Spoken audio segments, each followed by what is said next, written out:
గాంధీ గారు చెప్పిన గ్రామ స్వరాజ్యం నిజం చేసిన నాయకుడు పవన్ కళ్యాణ్ గారు.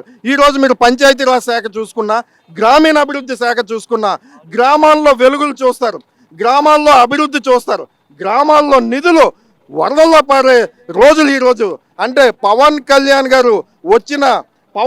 గారు పట్టిన గ్రామీణ శాఖ, పంచాయతీరాజ్ శాఖ ఈరోజు ఎంత మార్పు చెందిందో, గత మంత్రివర్యులు ఏం చేశారో, గత బూతుల మంత్రులు ఏం చేశారో, ఈరోజు పవన్ కళ్యాణ్ గారు ఏం చేస్తారో మీకు తెలుసు. అదేవిధంగా ట్రాన్స్ఫర్లు కూడా, ఈరోజు ఉద్యోగస్తులు కూడా పవన్ కళ్యాణ్ గారు లాంటి నాయకులు మాకు ఉండాలి అని చెప్పి ప్రతి ఒక్కరు గుండె మీద చేసుకొని చెప్పమంటే Pawan Kalyan is the leader.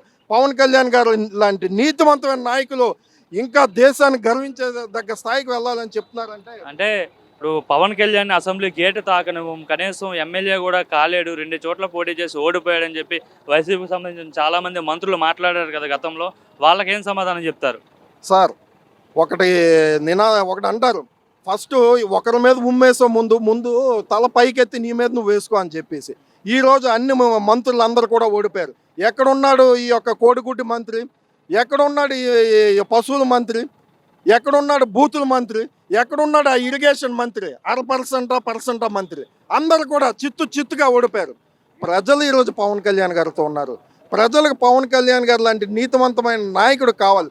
ఏదో నాకు ఒక అవకాశం ఇవ్వండి, నేను కూడా మనిషినేని, నేను కూడా ఈ దేశానికి సంబంధించిన ఈ రాష్ట్రానికి సంబంధించిన అంటే ప్రజలు కనికరిస్తారు. ప్రజలు కనికరించి ఒకసారి అవకాశం ఇచ్చినందుకు ఏం చేశారో అందరూ చూశారు. ఇంకా పవన్ కళ్యాణ్ గారు లాంటి నిజాయితీ నీతిమంతుడికి ఇంకా పెర్మనెంట్ స్థానం ఈ యొక్క ఆంధ్రప్రదేశ్లో ఈ అధికారంలో ఉంచడానికి ప్రజలు ఫిక్స్ అయ్యారు.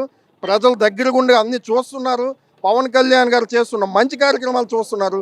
ఈరోజు ప్రతి గ్రామంలో, ప్రతి నియోజకవర్గంలో, ప్రతి ఇంట్లో పవన్ కళ్యాణ్ గారి కోసం మాట్లాడుతున్నారంటే అది ఆయన యొక్క నిబద్ధత, ఆయన యొక్క నిజాయితీ అని మీకు తెలియజేసుకుంటాను.